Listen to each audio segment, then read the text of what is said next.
So next on the list there, you may know her as Major Carrie Ferris, the first person to say officially that Superman is hot.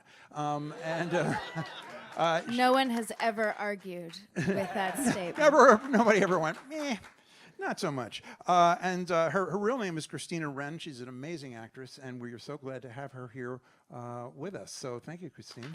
Thanks for having me. And then down there at the end, someone else who needs no introduction. I love that expression. You need no introduction. Deborah Snyder, who is an amazing force of nature, movie producer. What else can we say? Actually, the real Wonder Woman is what she's known around here. So thank you as well for being on the panel tonight. Happy to be here. So what I'm going to do, I'm going to ask a couple questions.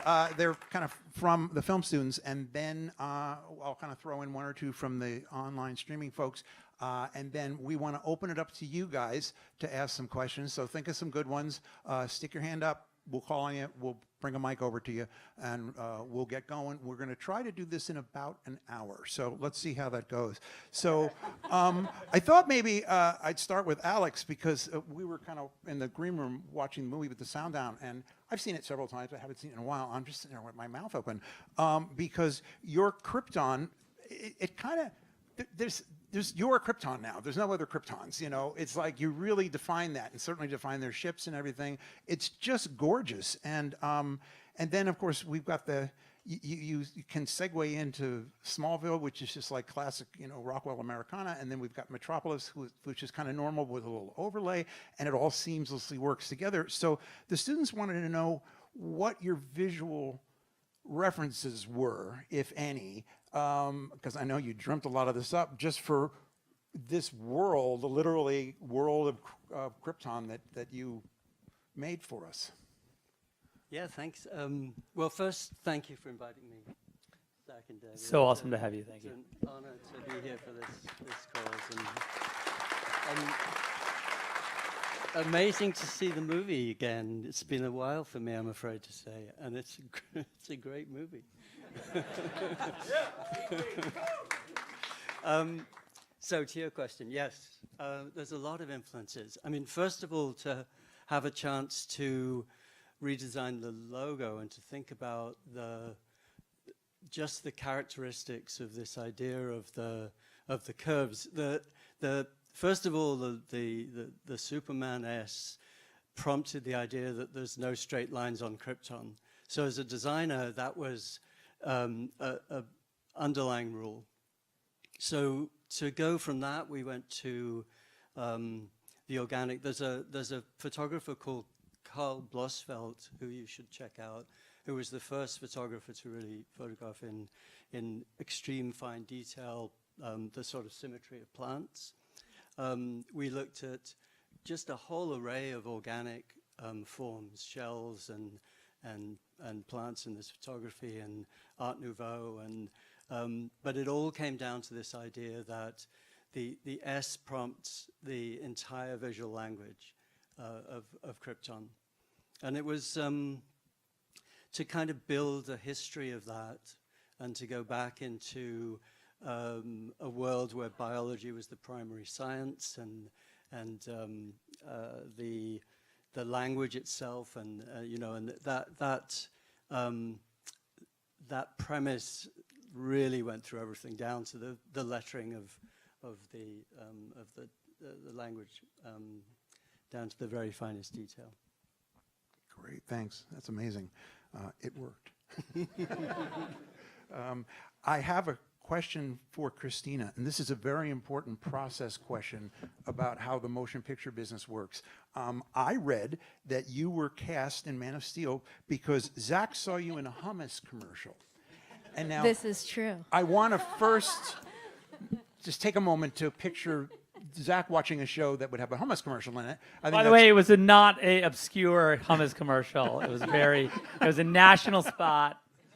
And I was watching mainstream television. It was like some obscure hummus channel. Or like, Hummus you know, R Us. Yeah, and then you were like, Debbie, find out who that is. And I was like, what? Yeah, find out who that is. I want her to be in the movie. Thank you for doing it. So what I want to know, Christina, is like, you're home, you're minding your own business, phone rings. Mr. Zack Snyder would like you to be in a Superman movie because of your work in a hummus commercial. How did that play? So I was living in New York at the time, and funny enough, the commercial did not play in New York.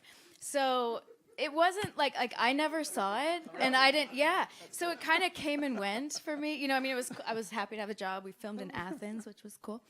But I was out of town. I was at my friend's wedding, and I'm in the car with my parents and my then boyfriend and now husband. And so I get this email. I just check my phone, and I kind of laughed in the car, and I was like, bullshit. And my family was like, well, what? They saw my reaction. I was like, someone's punking me. Someone made up an email address, and this is ridiculous.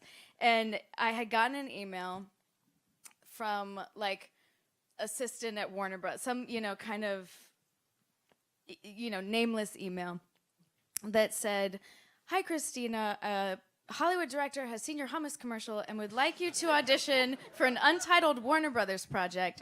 Please send us a tape of yourself doing these sides. And I was just like, this is someone really, I have a friend who made up an email address and is just making so much fun of me. And thankfully, really, I was in the car with my family. They were like, you have to do it. You know you have to. In the off chance this is real, you have to do it.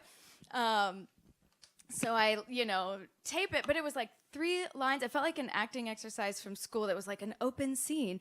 And I was like, okay, is this, and it was a different character at the time. And wasn't the scene you coming into, I'm trying to remember this, what was an office assistant first. Was it? I'm trying Yeah. Because I remember. And did you do 2? Did you do a second? No, 5 of them. Yeah, That's what I I sent remember. Yeah, I So remember, 5 different tapes. It was 5 versions of the exact same line that were this is the angry version. Yeah. This is the, and I was like, see, I told you she was a genius. Really though, because I was like, I don't know what kind of movie this is. Is this a comedy? Is it a drama? And then I, get a different thing back. They're like, they actually want you to audition for this character instead. And it was a military officer. Oh, right. That was but I. One where you did really a bunch of them. So yeah, I went in. Yeah. But I was like, is this sci-fi? Is this a political movie? I don't know. So they very graciously watched a ridiculous amount of audition tapes from me. But yeah, it was fun. That's how it happened. It's funny. I remember there's a line in the hummus commercial where you say, it's like this thing where there's this older Greek woman. Yaya. Who whatever Christina's character's doing, which is normal, she sees as really offensive. There's one scene where she says something, she's like, she's a prostitute. And she's just being normal, but it's it was really funny. I'm a Lebanese gal, so the yes. The very judgmental grandmother is something I was landed pretty for you. used to. Yeah, and it's my character, whatever, is conservatively dressed and has this giant platter of food and is hosting, but all the grandma can do is judge and tell me I dress like a prostitute. Yeah, even though she's not dressed like a prostitute at all. Very conservatively dressed. Yeah, anyway, I don't know if it's online. Where is that commercial? Is it anywhere? I have no idea. Yeah. We should dig it up. We should definitely dig it up. They're getting a lot of free press from you right Yeah, now. they really are. Yeah. Too bad we're not mentioning the name of the hummus. They're probably mad about that right now. It was Athenos. Athenos. Well, there you go, guys. You know where to send the checks. One of our other sponsors for the evening. You are welcome, Athenos. Thank you for awesome. my career. Yes, that's cool. No kidding. Anyway, I got to see this. all spot. true. Yeah, there you go. All true. See, kids. I can't that's- remember how I if I recorded the commercial, because I remember I couldn't, I didn't have a DVR. I remember it was 10 years ago. I think I shot it with my phone off the TV, so I could be like, oh, this is it. This is the commercial. It's all bad, yeah. And I had a really terrible blog, and this is how the casting director found me. She told me later, yeah, because I had recently someone was like, you have to start a blog. This is the same thing now where they're like, you have to be on Instagram, And so I made a blog, and she found, but it was like stupid, you know, because I didn't know what to do. Yeah, so put yourself online, I guess, is the lame That's advice. awesome. That's great. That is awesome. And what an amazing job in the movie, like. No. Yeah. I was right. You now know how show business works. Welcome to it. So speaking of working in show business, Debbie Snyder, I was trying to do the math, and there are only a handful of people in our universe that produce movies of this size and this budget and what have you. And then there are way fewer women who are doing that. So, wow, pretty amazing. Wow. So I think a lot of people don't understand the word producer. It's like, well, what does that mean? And you see the credits and what have you. But and so obviously it could be a financing producer, like an executive producer, a creative producer, a budgeting, you know, a line producer, and it can be more than one. So I'm curious how you define your role or roles as a producer. And then as a second part of this question, I'd love to hear, if you want to tell us, what's your favorite part of the gig and what's kind of like going to the dentist? Well, the budget is kind of like going to the dentist because no matter how much money you have, it's never enough money. It's just, whether it's a small movie or a big movie, it's never enough, and you always want to do more. And those are hard discussions to have, I think, with the studio and with your departments who are presenting their budgets and everything. So I don't like that part. I think planning it and finding the people and like putting it all together and figuring out the methodology. You know, I see my role, it's my job to bring the director's vision to the screen and to fight for that vision. And it doesn't mean we don't disagree about things, because we do, but sometimes. Occasionally. Occasionally. But he's, at the end of the day, the director, and it's my job, and we talk about it. You were going to say, at the end of the day, he just does what I say.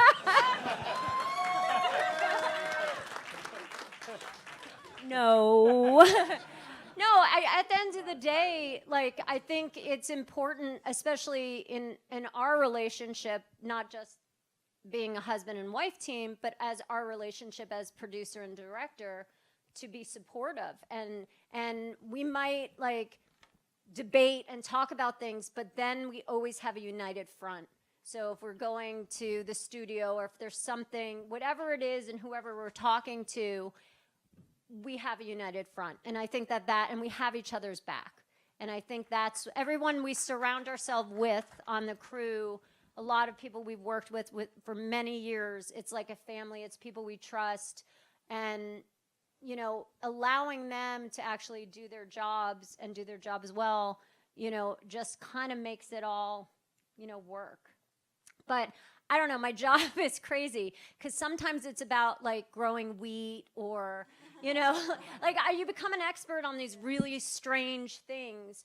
But I think at the end of the day, it's about, you know, figuring out what the plan is, from casting to casting your crew, figuring out the schedule, the budget, and then all the things and problems that come along the way, because every best laid plan gets redone in production.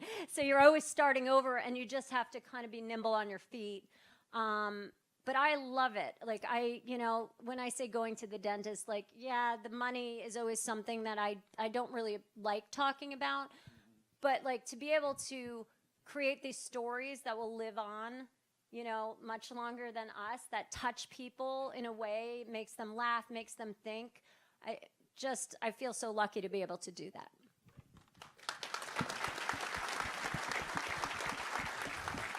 Great, thanks. I mean, for those of you who haven't been on movie sets, just watch the credits and you see, you know, how many people are involved. For those of you who have, you know, you realize what an undertaking it is. I'm sure if the guys who planned D-Day came back and saw what Debbie does, they would go, "Oy, I'll leave that to you. That looks too hard." So anyway, I have a question for Mr. Zack Snyder here, and I apologize if you've answered this for the fans before. I don't know the answer to this question, nor did the students. What attracted you to the DC universe and these particular characters? And then what was the genesis for your vision that is so specific and so defining of this, that's why they call it the Snyderverse. It's fascinating because it's been done and you did it again differently and better. So where did that come from? Well, thanks. Yeah, Zach. Well, thank you, sir. That's fine. That's kind. And also, the only thing I'll add to what Debbie was saying is that, we were talking about, when she was just talking about growing wheat, for the movie we just made, we had to grow a lot of wheat. Space wheat. 10 football field. What, Yeah. Right? Like, It's yeah. space wheat. 10 Gotta football call it- You fields. put space in front of anything in a space movie. You say space and then the thing. Anyway, but we learned all that stuff on Man of Steel because we had to grow all that corn. So we were corn farmers before we were wheat farmers. And so, yeah, there was a lot of agricultural. Probably you didn't learn. You guys should have a class, maybe, something to consider, like, just agricultural.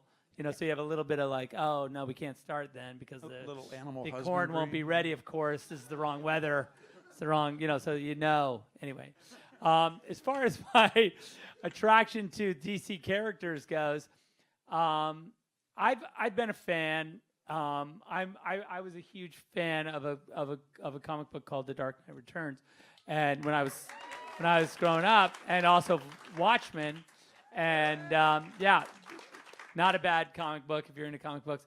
Anyway, and so I just kind of had I had a relationship with Frank because of 300, and we had done Watchmen, and so we were kind of in this headspace, comic book headspace, and I had met Chris. And he had, I think, for whatever reason, Chris didn't want to do a Superman movie, and David had written this script, and so it was really a matter of him finding someone to do this Superman movie, and he approached Debbie and I. He and Emma, we went to lunch at their house, and we just talked about what it could be. And then we read the script, and I was like, "Yeah, that's cool. I think I can do it. I think I would enjoy."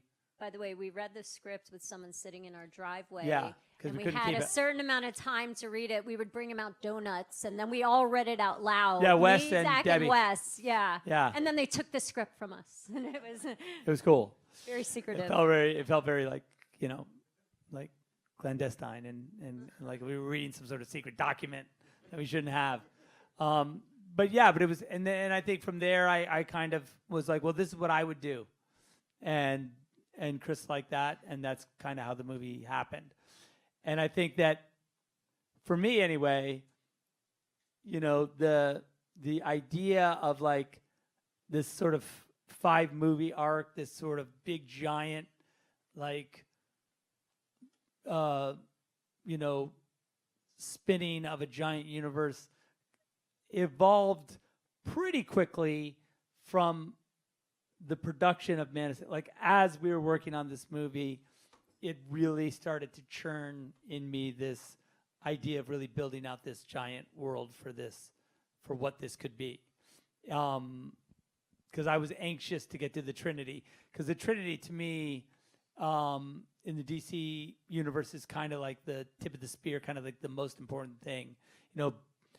Batman, Superman, and Wonder Woman standing together in a world that makes sense to those 3 characters was really what was really what it was all about for me. And the mission to do that, I got pretty early in my mind as far as what the goal would be, like the first step.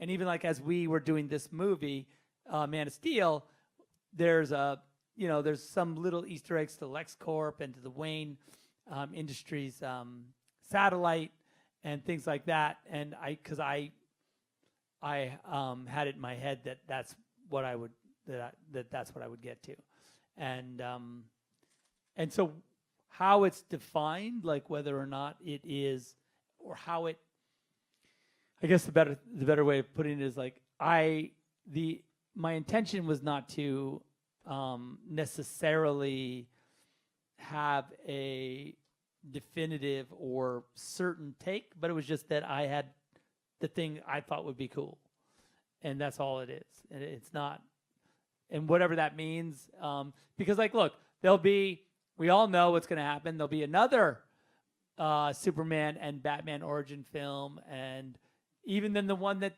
being talked about right now, there'll be one after that. And it is a cyclical thing. It's like some sort of Matrix universe where, like, they all end up in the architect's house, and he tells them that, like, no, you're not the first one. You're like the 10,000th one. So whatever, So that's cool, and I'm happy to be whatever the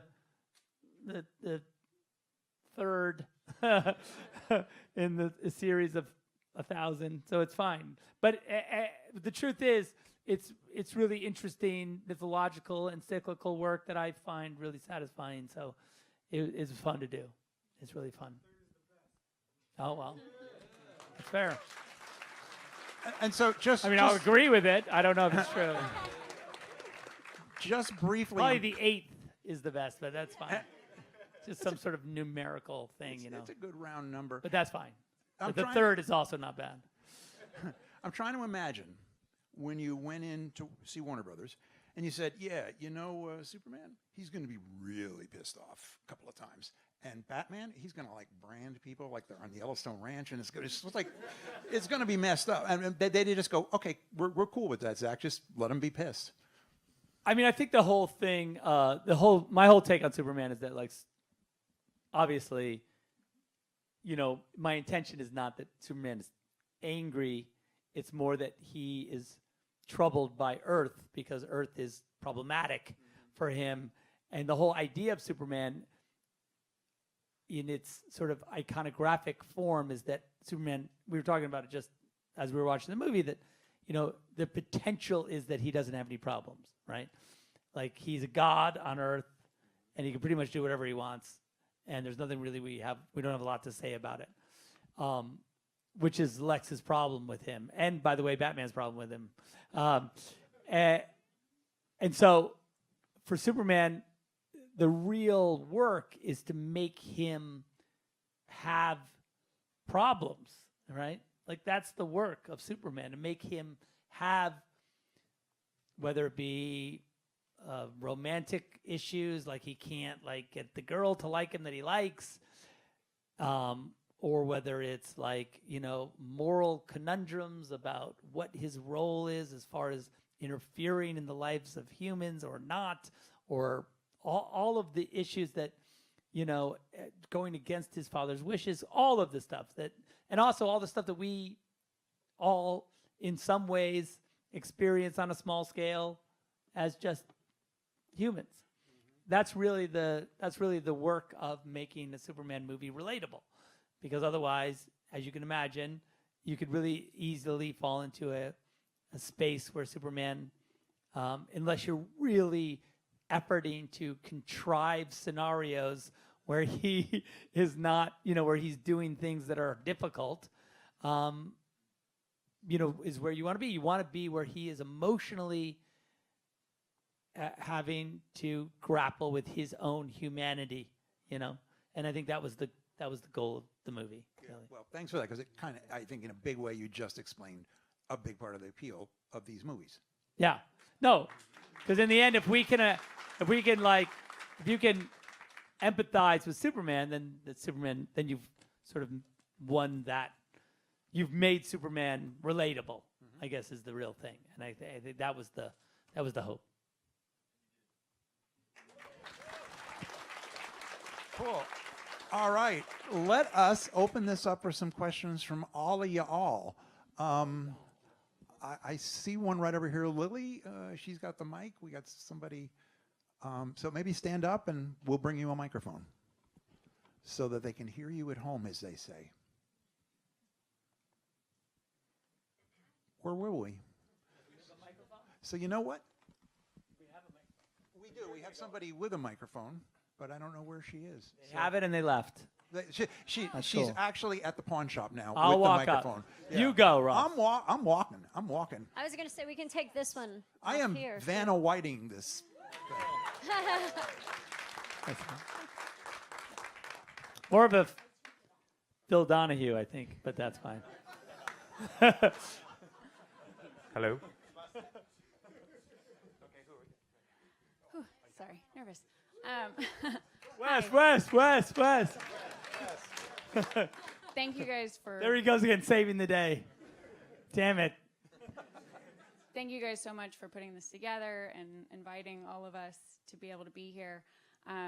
You talked about budgeting earlier, and you seem to be a director that is very efficient with your budgets, but I'm wondering if you were given a blank check, what is your dream story that you would like to tell? A blank check.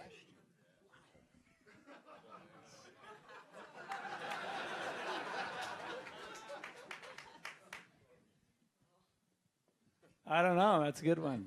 That's a good. What's up? Oh, ha. That's funny. I guess that's right. I mean, honestly, probably.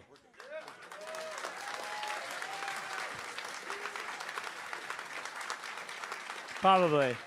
I mean, blank check. I mean, you kind of. The scenario is pretty ludicrous, but I like it. But isn't it Question, not thank you. not necessarily about the money always? It's sometimes about content that might be a little bit more pokey or controversial. You know, we have some smaller projects that, you know, might be even harder to get made because everyone wants the big blockbuster movies. So sometimes the smaller projects that don't take as much money are harder to actually get made. Weirdly, that's true. You know, if I go in and go like, look, I want to just give me $1 and I'm going to go do this thing, you know, it's going to be crazy. They're like, yeah, okay, that's cool. We definitely want that. Yes to that. But in the meantime, could you just do this other giant thing that we want you to do? If once that's done, for sure, yes, definitely to the $1 thing. That's great. But like, is there any way you could just first and then that? How's that? And I'm like, okay, fine. That's my own problem. What? Shoot it in the driveway. Shoot it with your phone. Yeah, I have no problem with that, by the way. I have no problem with that. It's with the movie, you know, it's fun actually to sort of talk about, you know, the idea that we did, you know, the last two movies. When I was in commercials, I was a director cameraman, right? So I, you know, which in commercials means director DP. And so it's funny because, like, you know, we did Army and I was like, okay, that worked pretty good. And then the movie we just did, you know, shooting it was like, because it was much more of like a traditional, like, you know, Army was all handheld and like a lot of like, it was very particular. But this was like really classic, you know, like, you know, it's a sci-fi movie, so everything has to be designed, all the lights, everything. And it was really a super fun exercise. For me, it kept me really in the movie, like deeply in every aspect of the movie. And I found that really satisfying. But you can imagine that a smaller movie would require that same skill set, but now you're working with like what you've got, you know, like, and I think that would be it would be fun to go do something really kind of smaller, but we'll see if they let me do that. Cool. Let's see. Wow. Without a blank check. They're popping up all over the place. This gentleman right here, Lily, please stand up, sir.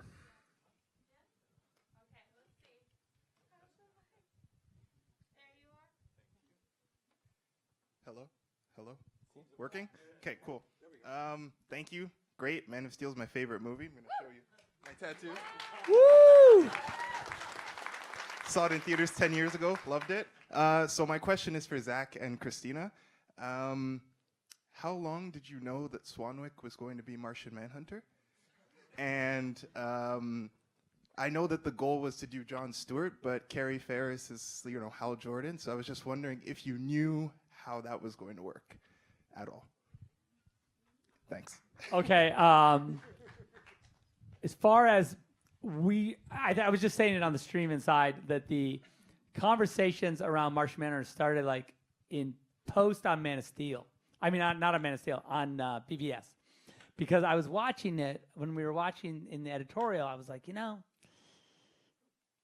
Swanwick. I don't know, but like, it's literally, we were talking about it earlier, like if you look at when Superman goes to the glass in Man of Steel, and everyone backs up except for Swanwick. And that was a choice by the actor. I was like, oh, that was cool. And I was trying to decide whether that was like wrong. But I liked it. And I was like, no, that's cool. That's good. Yeah, do that. And I think that really, in retrospect, inspired this whole possibility. And so, yeah, that's my take. And I don't know what you thought. Well, jumping off of that, I don't remember if it was like something that, it must have been something you posted on social media. But Harry and I have stayed friends over the years.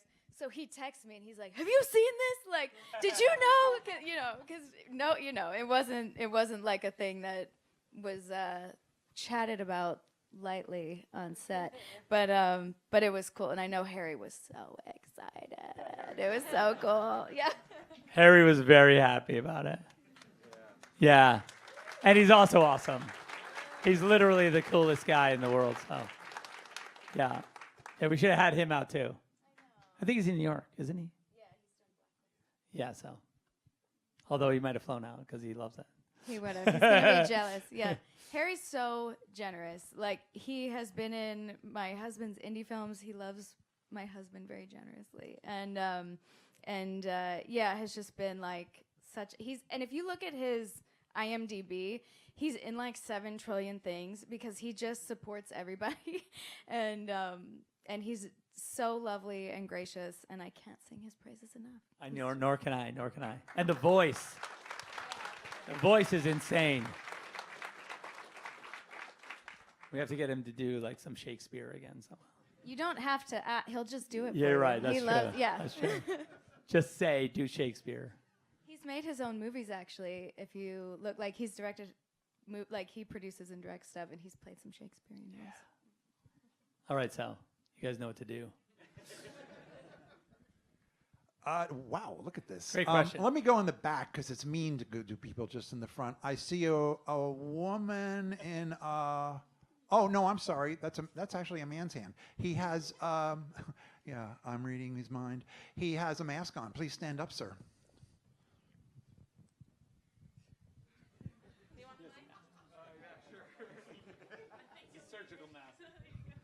Hi, Zach. Okay, this is working, I guess. Yeah. So my question's for you. So Man of Steel and BVS were like the last time you released a movie in 3D, which was like over 7 years ago, or yeah, about 7 years ago at this point. So like, Yeah, I forgot about 3D. Yes, go on. So with Avatar 2 kind of like reigniting like interest in that, I just wanted to ask you, like, well, firstly, like, if you've seen it, like, how do you like it? And secondly, like, what your thoughts on the format are overall, and if you like have any plans to shoot any movies like natively in 3D in the future, or like do any conversions or something like that, you know? Okay, that's cool. Cool 3D question. Avatar, awesome. Excuse me. Yeah, just loved it. That's cool. As far as 3D goes, do I have any plans to shoot anything in native 3D? No, I do not. I forgot about that format. I'll be 100% honest. It's cool to see it. I have no issue with it existing. I love it, but yeah, I don't know if I'm doing any 3D, especially native 3D. And Netflix is kind of hard for your 3D. Although I don't know, like, can they do that? strap 2 TVs to your head.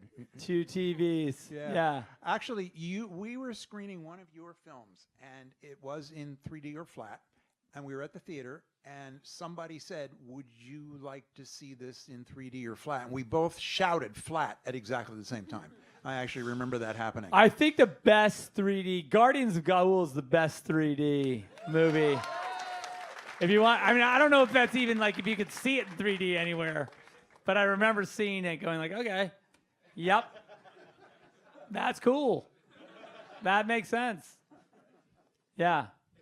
But, and you know, you said, what was the last 3D movie? Was BVS? Yeah.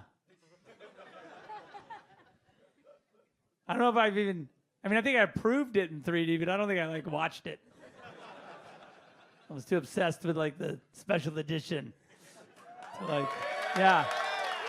Anyway. Alex, did we do anything? Did you do anything different for 3D? Did you think about the movie? I mean, because did we talk about it? I think we did. We did have it. It was a 3D movie in our minds when we were planning it. I think everything is 3D. Yeah, well, that's true. It's a good Everything point. is ready for 3D. Even in the 2D, it's design. 3D, I guess, Yeah. is a good point. Yeah, that's what depth of field is for, isn't it? But yeah, because I remember I had a meeting with Jim Cameron. I think it was right before we did Superman, and he was wanting us to shoot the movie natively. He was saying, like, well, you're going to shoot the movie natively in 3D, aren't you? And I was like, I don't know. Yes, Jim. That's a great idea. But then, you know, it was a film show, and I didn't know, you know, that was problematic, you know, to shoot a 3D film show because you need 2 cameras all the time. So that would have been, yeah, you know, or a beam splitter. I guess even with the beam, you still need 2 cameras. Yeah. So yeah, that's hard. That would have been hard. And handheld. I didn't see that happening. It's like 2 Panavision Golds like through a beam splitter. That's a lot of cameras. But so yeah, it's interesting. You know, all this talk about the future being the past now. Alex, are you going to be using AI in your workflow? Do you want to? Do you not want to? Are you using it? What are you doing with it? What do you think of it? All of that stuff. It's an interesting time, isn't it? I think it's a fantastic augmentation of what we do.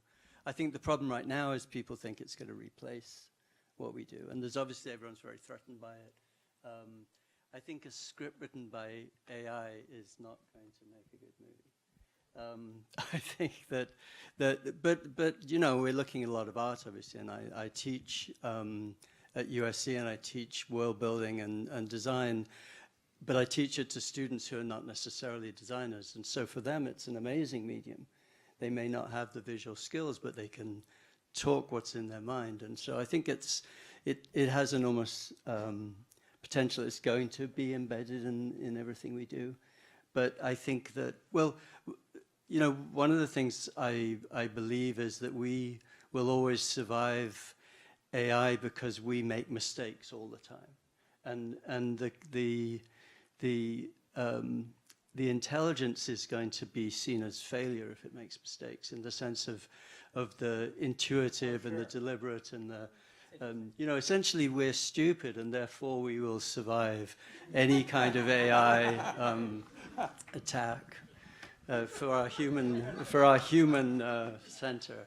Yeah, the very thing that like we would say, like, oh, look at the personality of this piece would be the thing that the AI would say, like, God damn it, like I fucked up. Yeah, it's cool. Well, they'll never get AI to write a script because they can't teach it to procrastinate, oversleep, have 4 cats, feel sorry for itself. Yeah, it ain't happening. That's true. So, questions. Boy, there are so many of them. I see a man here with his, yes, he's pointing at his head. So that must mean he's smart.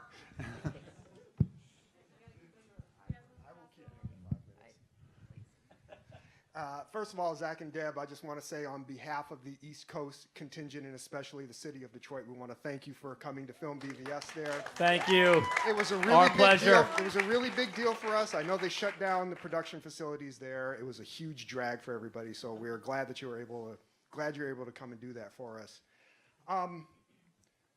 Philosophically, as storytellers, now this is for Zach and for Deborah, you're known as a very detail-oriented storyteller. Your plotting is very tight. It really requires people to pay attention in a way that maybe other films don't require of them. Is there any time through the testing process or when you're going through other producers at the studio or something like that where they think maybe the films are too tight, you're asking too much of the audience, they're getting lost, they're making mistakes when they go online and saying stupid shit over and over and over again for 10 goddamn years? Is there ever a point where you have felt like, okay, maybe we need to loosen this up a little bit because we're relying on the audience to be maybe a little smarter than maybe sometimes they are?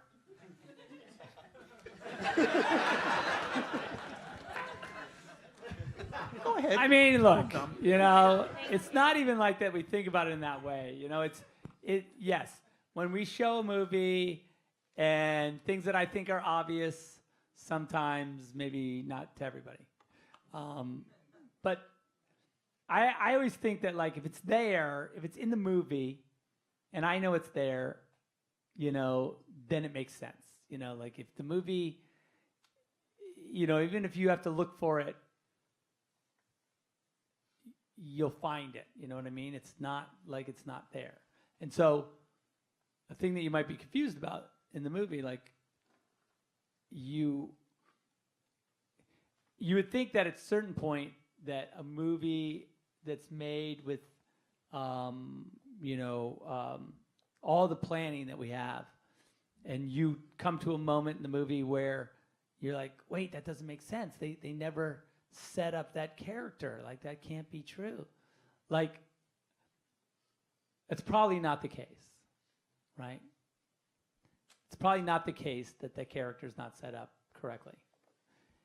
Now, yes, there are times where for time or for editorial or for whatever reason, you do certain things, you make certain cuts, you make certain compromises, and the movie, mostly it can be, certainly certain storylines can be made smaller or made to feel like they don't matter or that they don't exist at all. That would affect, if you had seen the overall original concept, you'd have been like, oh, okay, that makes sense. So I think more than do we go like, oh, should we be more careful and make it a little broader or a little less complicated? More than that, it's just that we have the complicated thing to begin with, and we end up like, hacking a limb off of it in order for it to like fit in a box, and that's painful, but for a piece of mass entertainment, sometimes, you sacrifice, a detail for, viewability, I guess, is a way to sort of think about it. I don't know. Does that make sense, Debbie?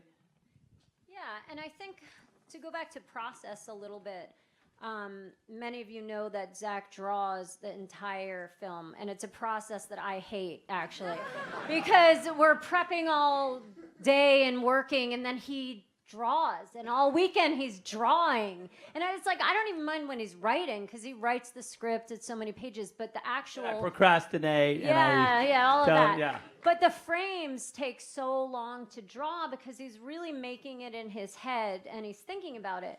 But what it allows for is for all the teams to be on the same page. And we actually don't share these with anyone but the crew. They don't go to the studio. They see them later and they go, wow, we should publish those, or something like that. But it gives us, I think, just so much information which is helpful to everyone.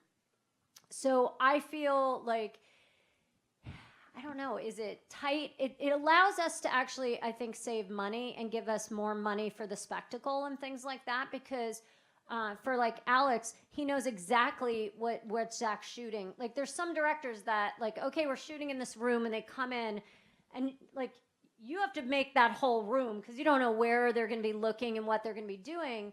But a lot of times Zach would sit with Alex and be like, okay, I just need these 2 walls. Well, Watchmen for sure. And oh yeah, in Watchmen we had that big backlot, and it was like we shot every single piece of it. So we built it in a way that, you know, we were able to build so many more things and give it much scope and scale, right? Yeah, I totally support that. I mean, we are asked to make many movies where the director doesn't have a clear idea. And you waste a lot of time and you waste a lot of money. Because, you know, so I think for us, we're always waiting for Zach's drawings and then sitting with the drawings, and then we're planning around that. And there's an exchange of the research or the drawings that are inspired by what Zach does, and then that moves us towards a kind of process of being able to zero in on that fine level of detail, which I think is the other thing that was so satisfying about Watchmen and Man of Steel both, is that with that level of precision, you can get into so much detail. You can get into 4-legged turkeys, for example.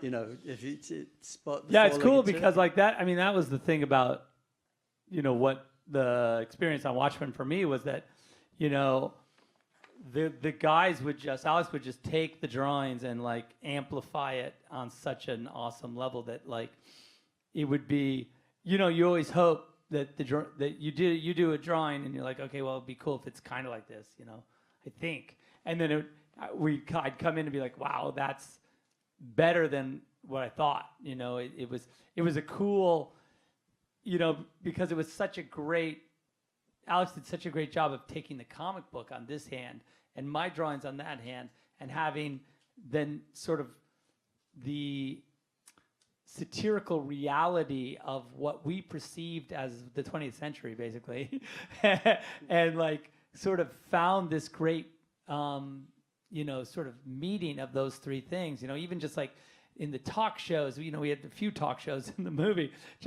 I was always like really in love with the talk show sets and or news sets, because they were like that perfect weirdo reality that reminded you of the talk show, but it wasn't the talk show exactly that you knew, but it was like this beautiful extract. It was like someone had squeezed or like made concentrate out of a pop culture event, and then it existed in a, you know, like there it was, but it was like not, it wasn't anything you could say that's that, but it was all of the things at the same time, but and not a cliche. It was just this really cool alchemy of, and in a lot of ways, the comic book is that, you know, even from moment to moment, you know, like one of my favorite things, and it's not really in the comic book, was in the title sequence of that Studio 54 shot with Ozymandias and, you know, Mick Jagger and Ziggy Stardust, and like this idea that like you could extrapolate the why of masked vigilantes being in this sort of like flamboyant costumes based on sort of excess and glamour and fashion, and like this weirdo like juxtaposition of like also New York City in the 70s. It's just like a cool, I don't know, like those are the kind of things that I just thought were like really amazing. So yeah, that's cool. I don't even know. Watchmen's a great example of the process, isn't it? Because the comic book was the first time I realized that a comic book was, I mean, Watchmen, the comic book was really 5-dimensional. There's so many stories. When you're looking at a page, the stories go crosswise and left to right and right to left, and then there's embedded clues like 4-legged turkeys. And but to make sense of that, you've got to really extract the parts of it that matter. And it goes back to Zach drawing. It's like, how the hell do you make a movie out of a world as complex as that? It's that kind of fine weaving through and pulling out what really matters. But the comic book then for us becomes a fantastic visual source, because you've got to support the iconography and the kind of surreality of all of the parts. Yeah. Yeah, I would cut it out. I was like my drawings, and like literally, if you look at, I don't know, I've probably shown it a couple times to a lot of people, have probably seen it, but like if you look at the drawings I've done of the title sequence of Watchmen, it is a weirdo collage scrapbook of it's frames from the graphic novel and like pop culture, and like whether it be like, you know, Norman Rockwell or, you know, the Enola Gay or whatever it is, like all the things. It's like this really Ouija, all the stuff, you know, and all the way to Action Comics. You know, it has its, because that comic book and that piece of mythology is linked back to, because it deconstructs comic book heroes, it is self-reflexive. So it says, okay, it doesn't acknowledge that, or it does acknowledge, but kind of pretends like it's not a comic book, you know. So it has this amazing, like a bit, you know, it's like it's saying that reality, like just the simple fact that in that world comics don't exist, and so pirate comic books are the comic books, right? Pirate heroes are the superheroes because superheroes are real. So like that little game of deconstruction is the game that we then play with every single thing, like on every level, every idea, every like nuance, whether it be nuclear war or war with the Russians or, you know, Dr. Strangelove and all the things that we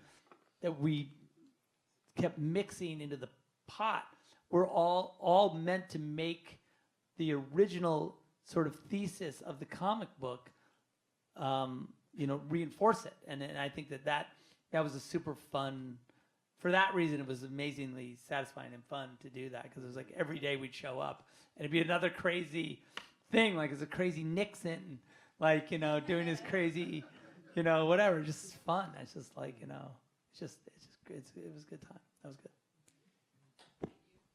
Wow. This is, I'm sorry, I'm going to jump in because I've got a question from the online group, and it's perfect because we're looking at the other half of the movie. They're asking about, and this is for Zach and Debbie, your amazing attention to sound design. Because everybody goes, oh, well, Zach, he's a visionary, you know. The sound design is extraordinary, and there's obviously nothing in there by mistake. It's consistent through the films. And so tell us a little bit about how your process for putting these soundscapes together. We work with this amazing sound designer, Scott Hecker, who has worked on every single movie since Dawn. Yep. And we start really early in the process with Scott, and we will say, hey, like the world engines. Yeah, were he like was a working. We huge had the thing. world engine sounds while we were shooting. We were like, what does this sound like? Or whether it's, you know, when we did the zombies in Army of the Dead, we wanted them to sound different. What do they look like? What do they sound like? And here's what they look like. And, you know, I think that dialogue, you wouldn't think it would start that early, but it starts with showing him some of the art, sometimes some of the footage. So then when we're in the edit room, because, you know, that you have 12 weeks after you're done shooting, 2 weeks for the editor and then 10 weeks for Zach to present that director's cut. And you're working and working. So if you just start then, the same thing with music, like whether it be Hans or Junkie, they start really early on, you know, getting into character and presenting suites of music that, you know, they haven't even seen pictures. Sometimes it's when we're prepping and they're just working on it from the script and discussions. A lot of times Zach will create these mixtapes that he listens to when he's drawing. And like for Watchmen, we Well, actually they're not had on a lot of tape them. anymore. Oh, that is true. Sorry, but Although I should go back to that. That'd be cool. I just saw that. I think on, where did I see that? Like, was it on? Was it on like? I think it's on. Was it on Instagram today, or like it was on Uncrate? I don't know. Like they had this like cassette player, and it was like a new one. It was like an update. I was like, oh, that's cool. I'm gonna buy that, so I can make some mixtapes. Okay, playlist. I like mixtapes. Don't get me. I can So write. I think it just starts really early, and I think that it's about story and it's about character and the sounds. Whether it's the sound of a particular space, we're working on space weapons right now.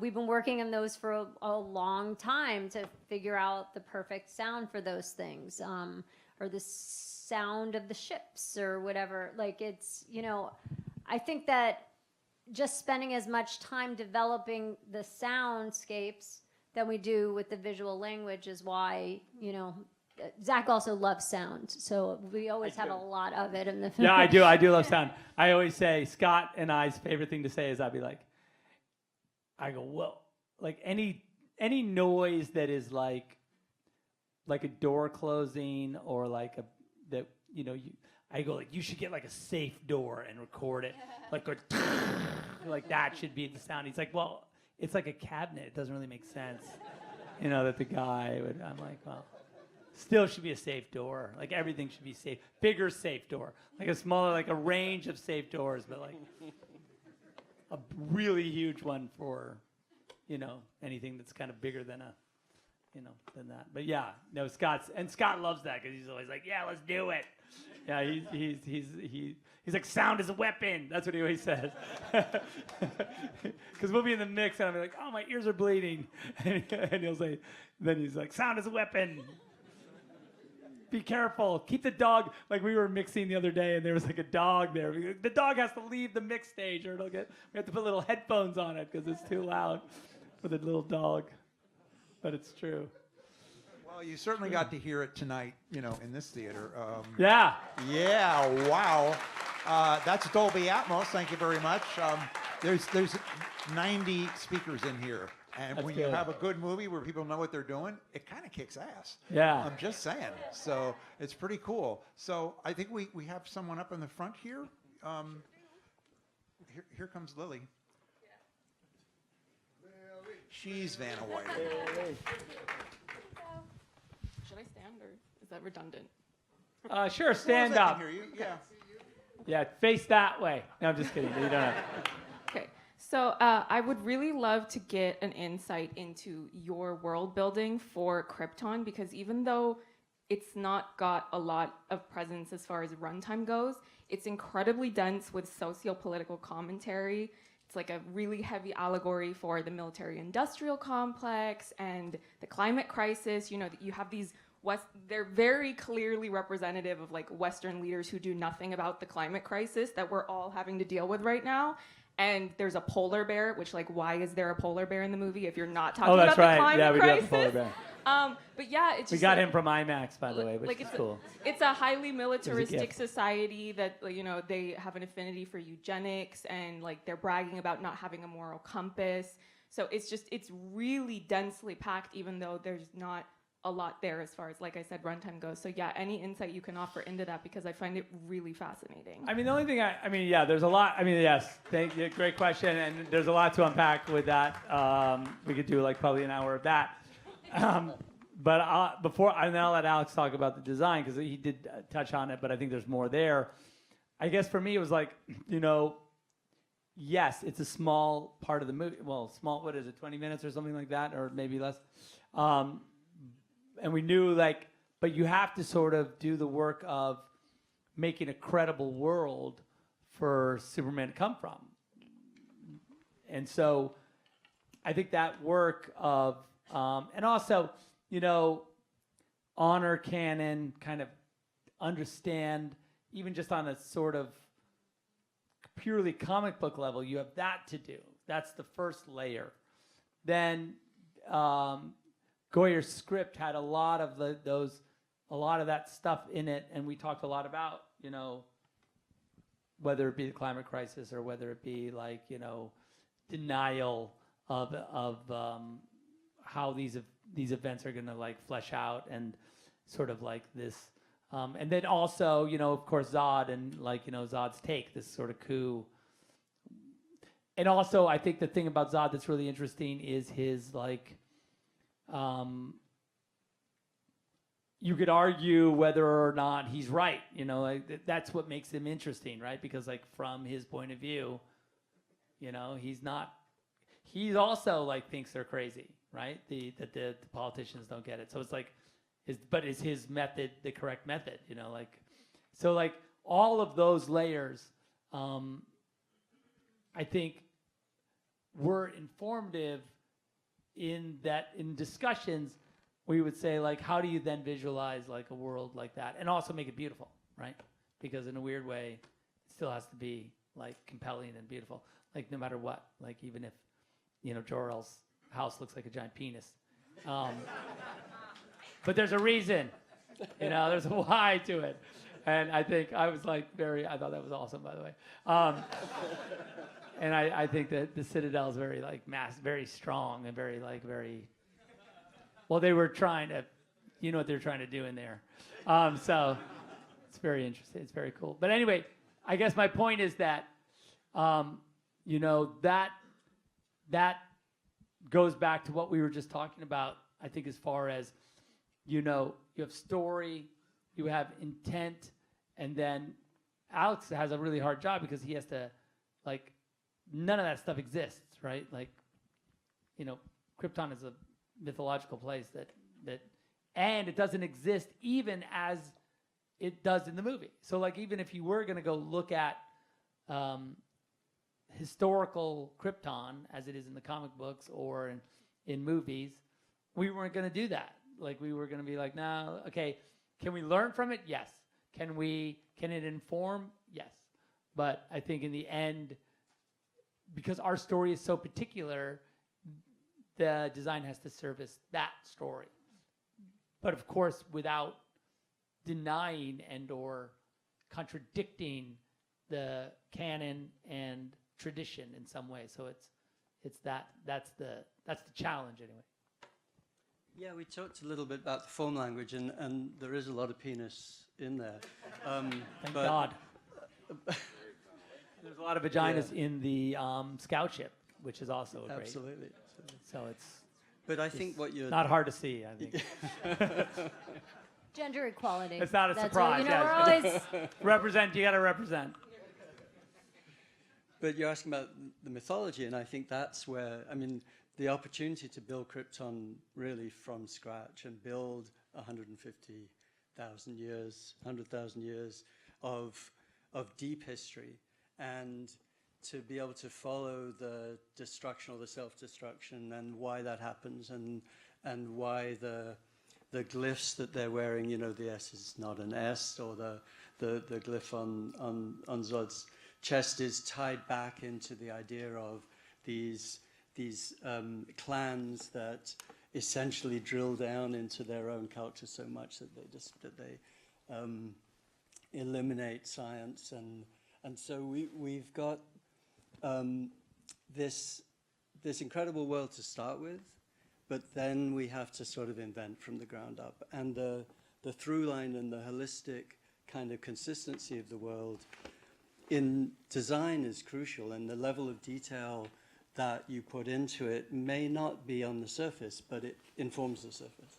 So I think the example that was incredibly satisfying, I've never done since, never been asked to do before, was when Zack wanted a language, where to begin with, I think you wanted a language that they could speak. Yeah, my original concept was that on Krypton, it was all going to be subtitled, and they were going to learn Kryptonian, and that was going to be just how the movie was. Like, they were like, you wouldn't. And then my original idea was like, no subtitles, like, you know, it's like Passion of the Christ. It's like Aramaic or something. Like, you just have to kind of understand. Like, you have to just sort of figure it out from the content. That was, yes, exactly. That was how like crazy it was at the beginning. And then everyone's like, "You're insane." Yeah, I think I said, "Are you kidding me?" Yeah. I was like, but like, isn't that cooler? Like, I don't know. But it actually wove through all of Krypton in the end, because you asked that question. And then we hired a linguist anthropologist who invented an entire language from the ground up, and a numeric system, and it related to the idea that the object was so important in the society that it created or changed the structure of the sentences. So if you have your Krypton dictionary, you can actually decipher a lot of the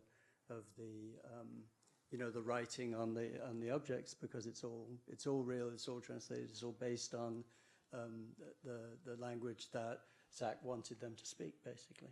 But then it informs the visuals, like the S informs the visuals. The shape of the language embeds itself in the shape of the biology lab, and actually the creatures, and particularly the ships, because you're right that Krypton's there in the first 20 minutes, but the design of the ships and the behavior of the ships and the costumes, that weaves through the whole film, and you never forget Krypton, because the core visual language and that early work that we did informs every single aspect of how that world works. And the inside of a ship, in a way, is just a continuation of Krypton. Wow. All right, so I totally lost track of time because I'm having too damn much fun. So I think we have time for 2 more before we let everybody go home.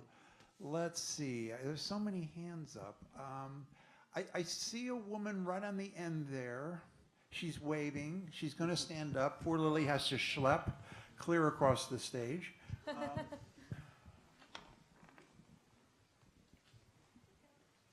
Hello. Zach and Debbie, I'm a video production major, and many people consider the action genre to be a boys' club. However, I believe your films depict women as powerful and autonomous and contain many nuanced examples of gender theory. Can you speak on the intentionality in which you portray the women in your films, specifically in Man of Steel? Wow.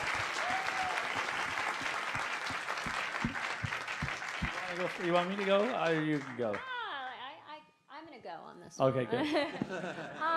You know, I think what was amazing when we were talking about the characters and working with David Goyer on the script was that I think traditionally Superman was always saving Lois, right? And I feel like in our film, they save each other. She saves him as much as he saves her.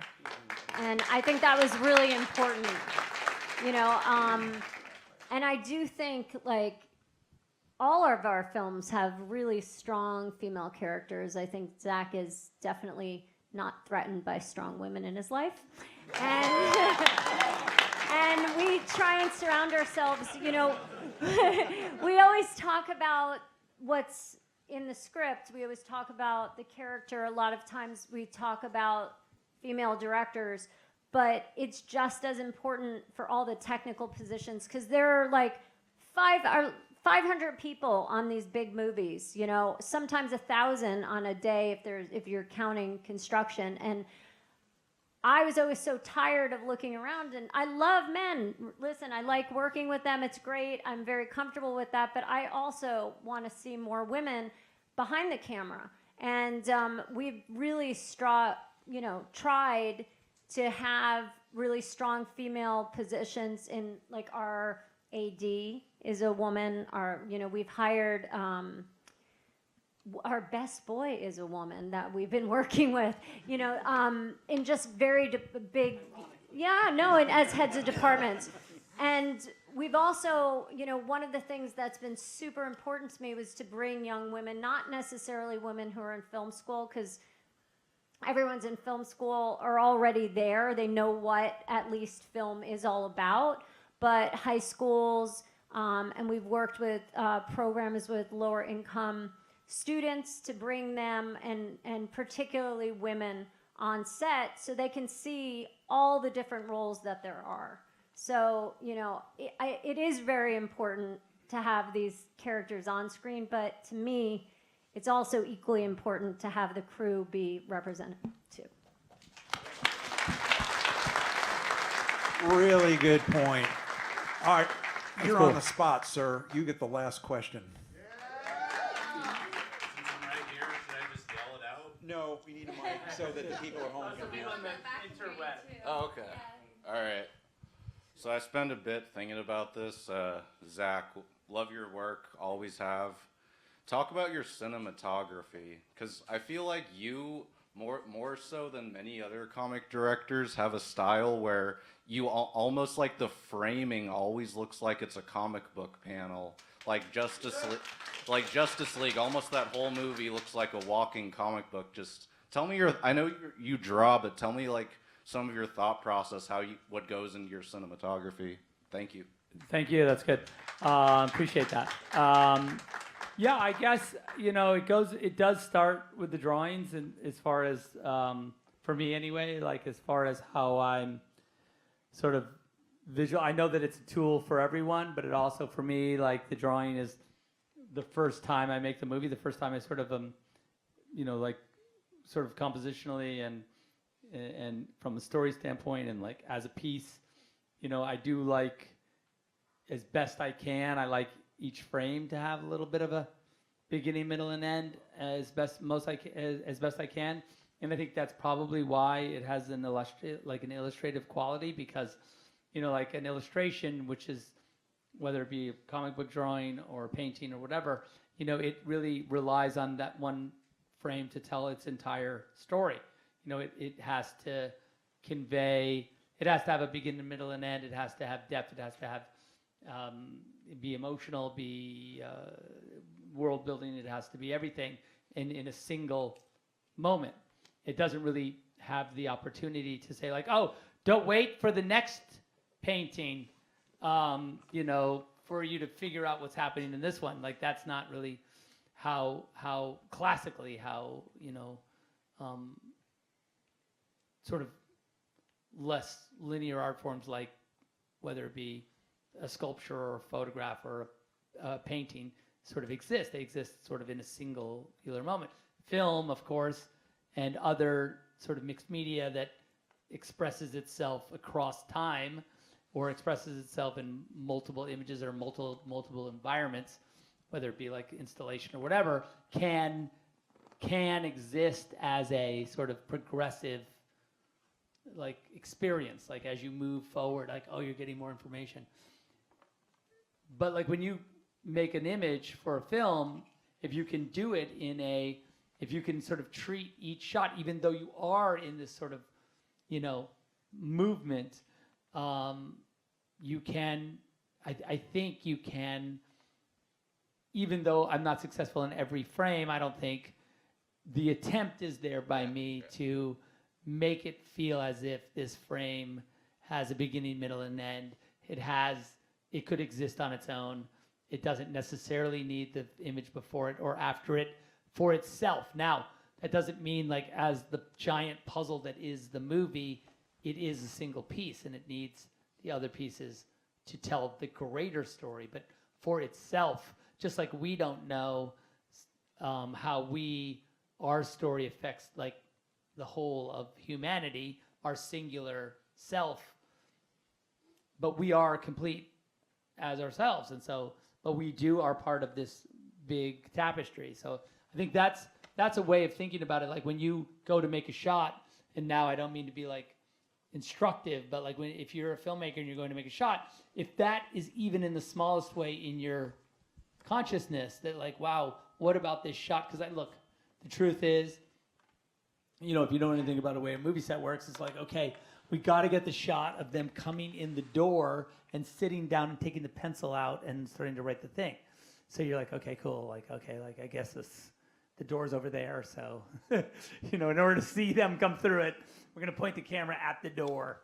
You're not like, it's interesting because the 2/3, if I put the framing, like, that'd be great if you did that every time. And trust me, I endeavor to, but a lot of times they're like, look, we got 5 minutes before, like, we got to leave. Like, if you don't get the shot of the kid now, the kid's going to go off the clock, and that's it. You don't get to film the kid anymore. So you're like, okay, all right, just like, how about it like this?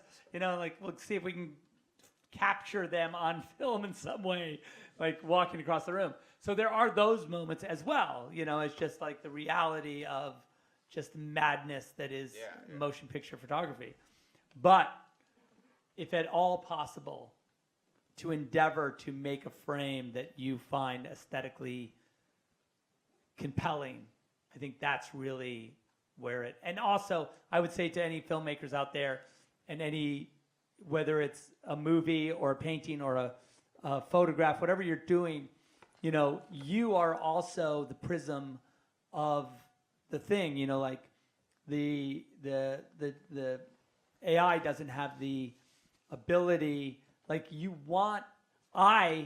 as a viewer, I want this prism between me and the reality that the filmmaker puts on. Like, so you have your experience, you walk around the world, you see things, you feel things, and then when you make a movie, it goes through you and onto the screen.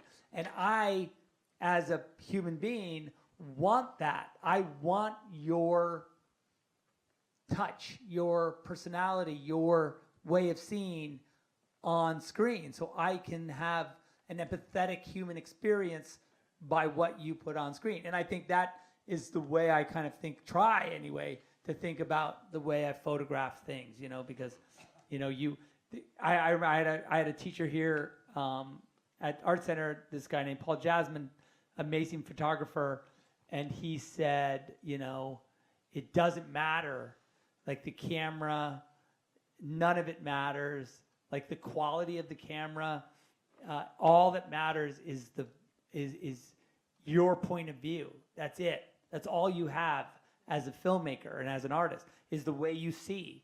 Like, no one can know the way you see, and the only way to get into your head and to see how you see is for you to make something that allows me to sort of experience that in some small way. So like, that's the job of you filmmakers, is to like let me see through your eyes. So that's what I try and do. So that's what I hope you guys do.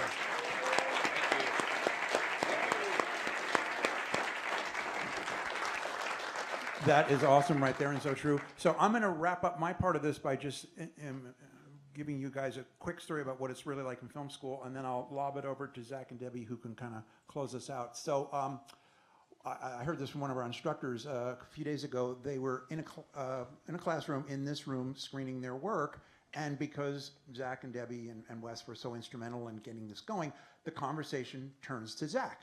And everyone's, kind of talking about his films and what have you. And then one of the students, sort of apropos of nothing, says, "Most film directors are so ugly, but Zach is handsome." That's nice. I thought, okay. Yeah. That's a good way to end this whole conversation. With that. I don't think it's really kind of. Beautiful man. On the inside Debbie, too. Debbie agrees. I hope. I think he's So hot. that's it. That's it. Although I did say to the, I don't know what that has to do with film school. it's because I mean, I'm not contradicting the analysis. I feel like that's I'd correct. take it. I would take it. But then I asked the instructor, I said, the student does know that you're a film director, right? And he goes, yeah, he knows. Tough room. That's cool. Well, all I'll say is that I don't think that's a requirement of motion picture. And I think there's a lot of handsome movie directors out there. And I think it's kind of a rude thing to say. I feel like that's not cool. It was really harsh. Some of my good friends are filmed with very handsome men and women. Yeah, so. Not as good looking as you. That's kind. That's kind. It's a biased crowd, though, so I'm not gonna take it to the bank 100%. So that's cool. All right. Is there anything else you'd like to add? Debbie, I- good kisser. I don't know. think I want to say that there are still T-shirts and posters, and That's there's true. these amazing sculptures that Zach signed from Weta out there for a silent auction.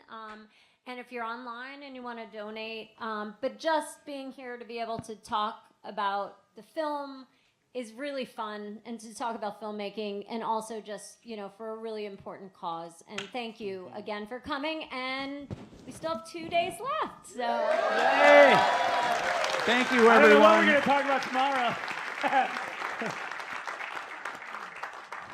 Come up with something. Hopefully Thanks, it's something everyone. controversial. Thanks for coming. Okay, thanks, guys. Thank you. Appreciate it. You know, I'd just like to get a Wait. Before you guys all get up, hold on. We got a couple more things to do.